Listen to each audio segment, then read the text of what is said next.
हो रहा है? आंसू कहाँ है? इतना अंधेरा क्यों है? अरे मेन स्विच ऑफ कर दिया किसी ने।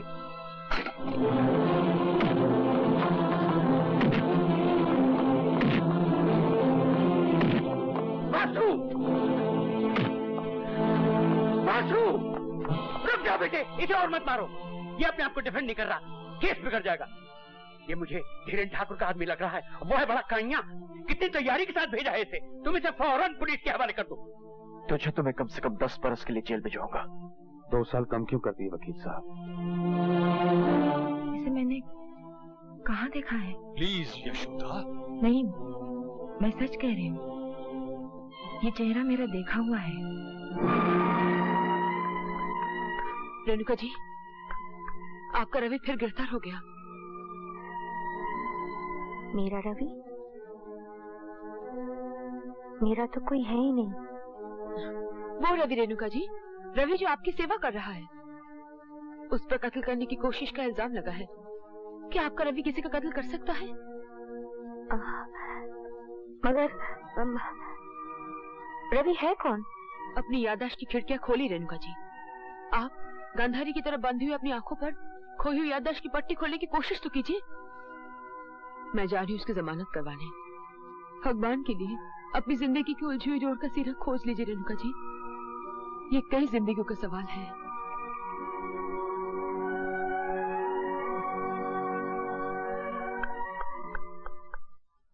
ये रवि है कौन?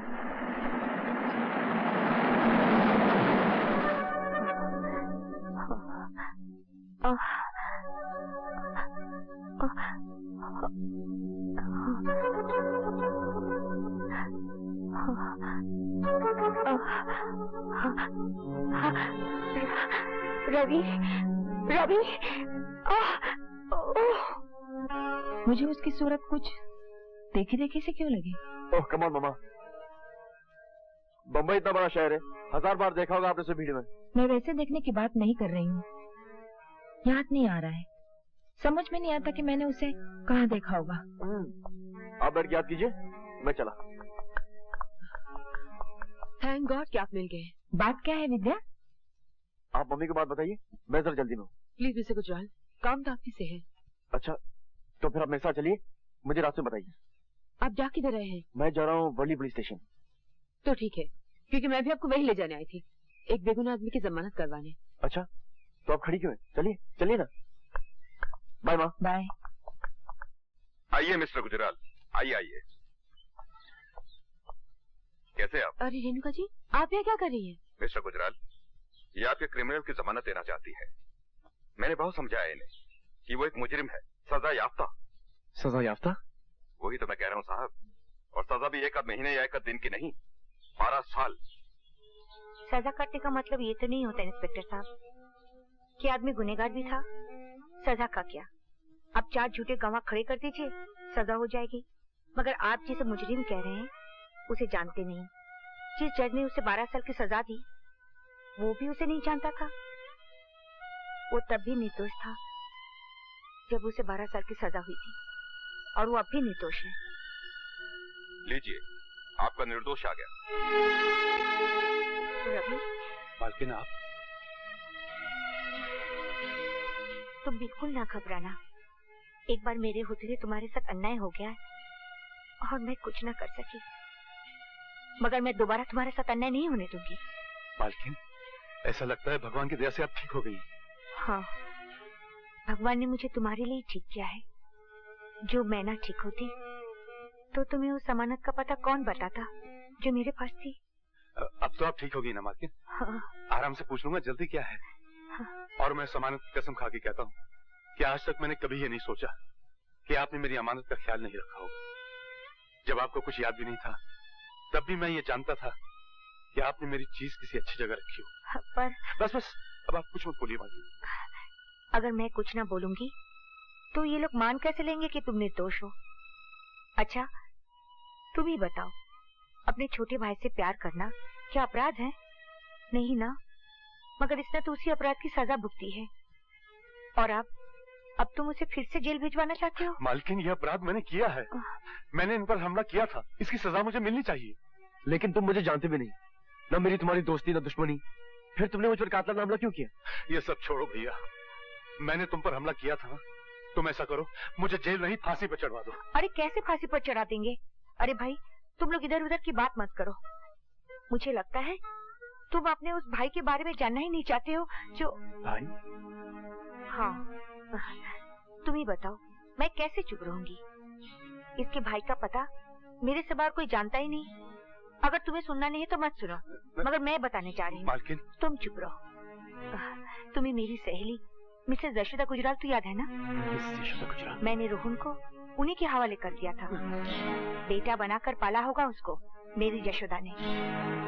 अब तो वो इतना बड़ा हो गया होगा कि अगर वो हमारे सामने बैठा हो तभी ना उसे तुम पहचान पाओगे, ना ही मैं। मुझे पूरा यकीन है यशोदा ने उसे जरूर वकील बनाया होगा, क्योंकि मैंने उसे बता दिया था कि तुम रोहन को वकील बनाना चाहते हो।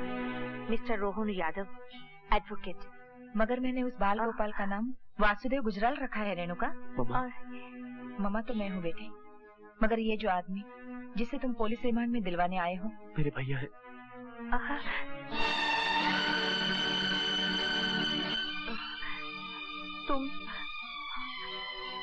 तुम रोहन हो? अरे मेरे पैर नहीं, पाँव छू रवि के, जिन पैर पर जल की 12 वर्ष की धूल है। नहीं नहीं नहीं नहीं, ये दोनों देवियां झूठ बोल रही हैं। मैं वो रवि यादव नहीं हूँ।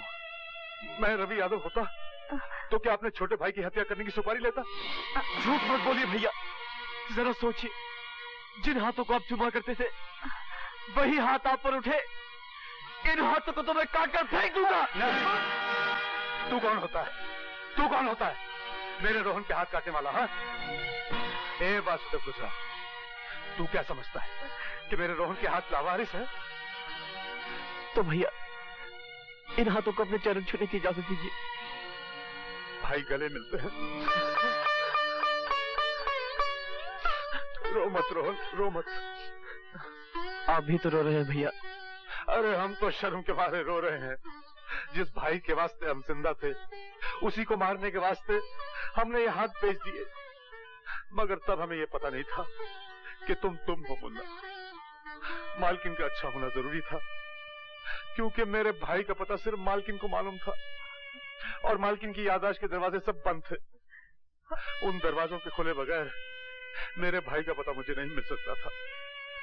ऐसे में एक काम हाथ आया कि वासुदेव गुजराल को मार डालो और लाख रुपया ले जाओ अपनी मालकिन के इलाज के लिए। तो मैं क्या करता? हम समझते हैं भैया। तुम कुछ नहीं समझते। जरा सोचो रोहन, अगर कल हमने तुम्हें पहचान न लिया होता तो कैसा अनर्थ हो जाता। तुम्हें मार डालते, 1 लाख रुपया ले आते और मालकिन का इलाज करवाते, और मालकिन कहती, बदनसीब, जिसे मारकर तू मेरा इलाज करवा रहा है वही तो तेरा छोटा भाई था। लेकिन भैया जब आपने मुझे पहचान लिया था तो मुझे बताया क्यों नहीं? क्या बताता कि तू वासुदेव गुजराल नहीं, रोहन यादव है, रवि यादव का भाई, जो अभी अभी 12 साल की सजा काटकर जेल से छूटा है। तो तेरी क्या रह जाती मुन्ना? इसका मतलब अगर मालकिन न बताती तो आप मेरी जिंदगी से यूं ही चुपचाप चले जाते। आपको पता है मैंने आपको ढूंढने की कितनी कोशिश की है, लेकिन सरकारी फाइलों की भीड़ में आपका कहीं पता न चला। मेरा पता न चला होता तो अच्छा ही हुआ होता मुन्ना। अब सारी दुनिया तुझे सजा याफ्ता रवि यादव का भाई कहेगी। भैया आप तो सजा काट कर देवता बन गए, लेकिन मुझे छोटा भाई बनकर आदमी तो बन जाने दीजिए।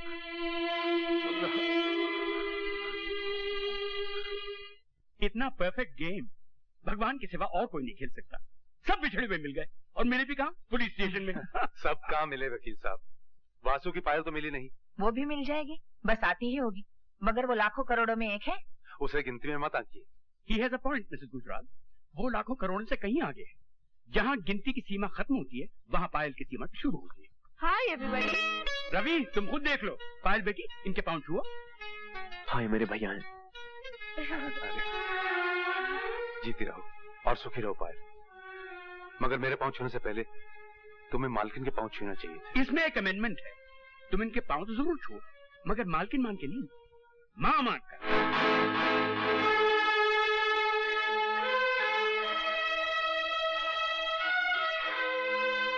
हाँ बेटी, ये जो मेरी रेणुका है ना, वो रवि के मालकिन तो जरूर है, मगर तेरी माँ है बेटी। मेरी माँ?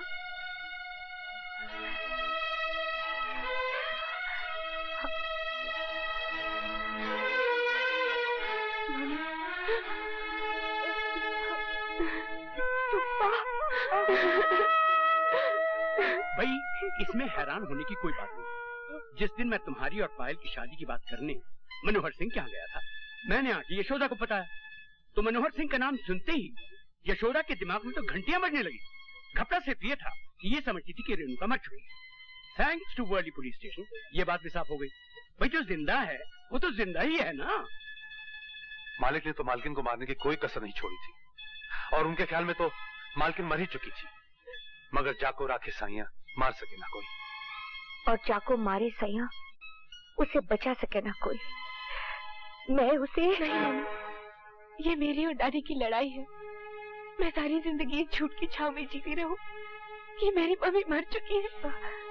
डैडी मुझसे इतना बड़ा झूठ बोलते आए, अब मैं उनसे सच बुलवाऊंगी, कड़वा सच।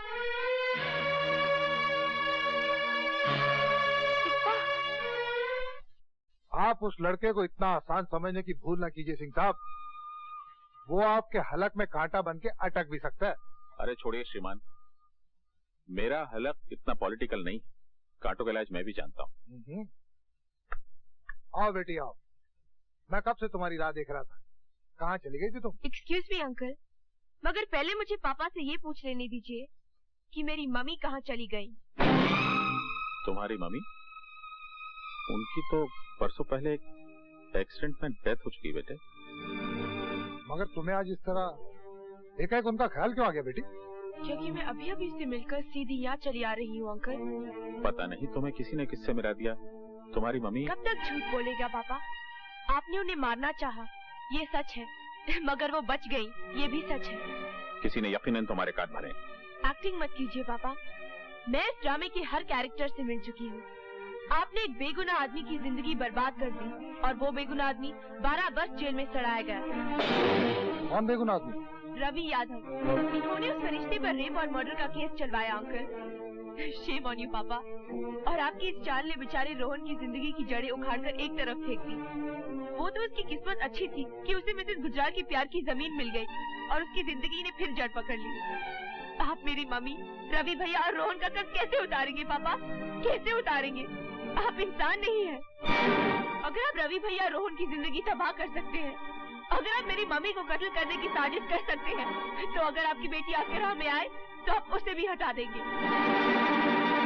ये मैं क्या सुन रहा हूँ मनोहर सिंह?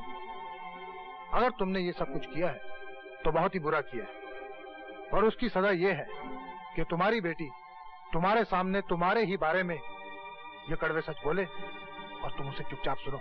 बोलिए पापा। देखो बेटी, तुम लीपा पोती मत करो मनोहर सिंह। अगर तुम्हारे अंदर का आदमी जिंदा है तो इन पापों का प्रायश्चित करो। फोन उठाकर वासु का नंबर लगाओ और उसी से अपना कन्फेशन लिखाओ। तुम फोन करके वासु को बुलाओ बेटी। क्या पापा कन्फेस करेंगे अंकल? करेंगे कैसे नहीं? कहते क्यों नहीं पायल से कि फोन करके वासु को बुलाए? बुला लो बेटी।